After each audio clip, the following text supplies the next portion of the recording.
YCP నేతల గురించి మాట్లాడి సమయం వృధా చేసుకోవడం తనకిష్టం లేదని ముఖ్యమంత్రి చంద్రబాబు స్పష్టం చేశారు. వారితో ఎవరూ లాలుచీ పడొద్దు, ఇక ఎట్టి పరిస్థితుల్లో వైసీపీ ఆటలు సాగనివ్వను అని చంద్రబాబు స్పష్టం చేశారు.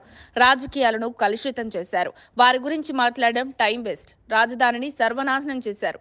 అమరావతిని శ్మశానమన్నారు. రాజధాని పేరుతో మూడు ముక్కలాట ఆడారు. మనం తిరిగి మళ్లీ గాడిన పెడుతున్నాం. విశాఖ స్టీల్ ప్లాంట్కు ప్యాకేజీ, విశాఖ రైల్వే జోన్ సాధించాం. మన వాళ్లకు లంచాలిచ్చి పబ్బం గడుపుకునే వారితో లాలుచీ పడొద్దు. 3 పార్టీల కూటమి ఐక్యత శాశ్వతం కావాలని విజయోత్సవ సభలో చంద్రబాబు అన్నారు. ఆంధ్రప్రదేశ్ ముఖ్యమంత్రి చంద్రబాబు నాయుడు వైసీపీ నేతల గురించి మాట్లాడడం తమ పక్షాన సమయం వృధా చేసుకోవడమేనని స్పష్టం చేశారు. ఆయన పార్టీ నాయకులకు సూచిస్తూ వారితో ఎవరూ లాలుచీ పడొద్దు. వైసీపీ పాలన రాష్ట్ర రాజకీయాలను కలుషితం చేసింది.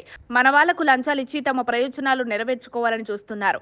కానీ వారి ఆటలను సాగనివ్వనని తేల్చి చెప్పారు. పట్టభద్రుల ఎమ్మెల్సీ ఎన్నికల్లో టీడీపీ గెలుపును పురస్కరించుకుని మంగళవారం టీడీపీ కేంద్ర కార్యాలయంలో విజయోత్సవ సభ నిర్వహించారు. ఈ సందర్భంగా చంద్రబాబు మాట్లాడుతూ కొందరు టీడీపీ ఎన్డీఏ నాయకులు వైసీపీ నేతలకు సహకరిస్తున్నారని వచ్చిన ఫిర్యాదులను ప్రస్తావించారు.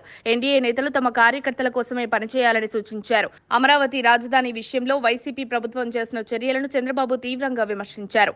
రాజధాని పేరుతో ముక్కలాట ఆడారు. అమరావతిని శ్మశానంగా మార్చారు. అభివృద్ధిని నాశనం చేశారు. కానీ కూటమి ప్రభుత్వం రాగానే ప్రపంచ బ్యాంకు సహాయంతో రాజధాని అభివృద్ధిని తిరిగి గాడిలో పెడుతున్నామన్నారు. పోలవరం ప్రాజెక్టుపై మాట్లాడుతూ 2019 నాటికి ప్రాజెక్టు 72% పూర్తయింది. కానీ వైసీపీ ప్రభుత్వం పనులను నాశనం చేసింది. టీడీపీ ప్రభుత్వం కొనసాగి ఉంటే 2020 నాటికి ప్రాజెక్టును పూర్తి చేసేవాళ్లం.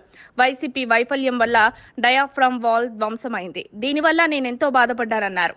విశాఖ స్టీల్ ప్లాంట్ మూసివేస్తాననుకున్నారు. కానీ రాష్ట్ర ప్రజల ఆకాంక్షను దృష్టిలో ఉంచుకొని కేంద్రాన్ని ఒప్పించి ప్రత్యేక ప్యాకేజీ సాధించామని తెలిపారు. చంద్రబాబు వైసీపీ పాలనపై తీవ్ర స్థాయిలో విరుచుకుపడ్డారు. వైసీపీ 5 ఏళ్ల పరిపాలనలో రాష్ట్రాన్ని పూర్తిగా విధ్వంసం చేశారు. ఆర్థిక అరాచకానికి తెరతీశారు. ఇలాంటి క్లిష్ట పరిస్థితుల్లో ఇచ్చిన హామీలు నెరవేర్చడానికి ప్రయత్నిస్తున్నాం. 9 నెలల కూటమి పాలనలో రాష్ట్రాన్ని తిరిగి గాడిలో పెట్టేందుకు కృషి చేస్తున్నామని వివరించారు. ఎమ్మెల్సీ ఎన్నికల్లో టీడీపీ కూటమి ఘన విజయాన్ని సాధించిందని, ఇది ప్రజల విశ్వాసానికి నిదర్శనమని చంద్రబాబు తెలిపారు. 2024 ఎన్నికలు చరిత్ర సృష్టిస్తే ఎమ్మెల్సీ ఎన్నికలు ఆ చరిత్రను మరింత బలపరిచాయి. పట్టభద్రుల స్థానాల్లో భారీ మెజార్టీ రావడం చారిత్రక ఘట్టమని వ్యాఖ్యానించారు. అలాగే పార్టీకి నిబద్ధతతో పనిచేసిన నాయకులను గౌరవించడమే తమ విధానమని పేర్కొన్నారు. తెనాలి సీటు నాదెండ్ల మనోహర్ కు ఇవ్వాల్సి వచ్చినప్పుడు ఆలపాటి రాజా త్యాగం చేశారని, పార్టీ వారికి తగిన గౌరవం కల్పిస్తుందని స్పష్టం చేశారు. మరిన్ని అప్డేట్స్ కోసం మా కాయ్ టీవీని సబ్స్క్రైబ్ చేసుకోండి.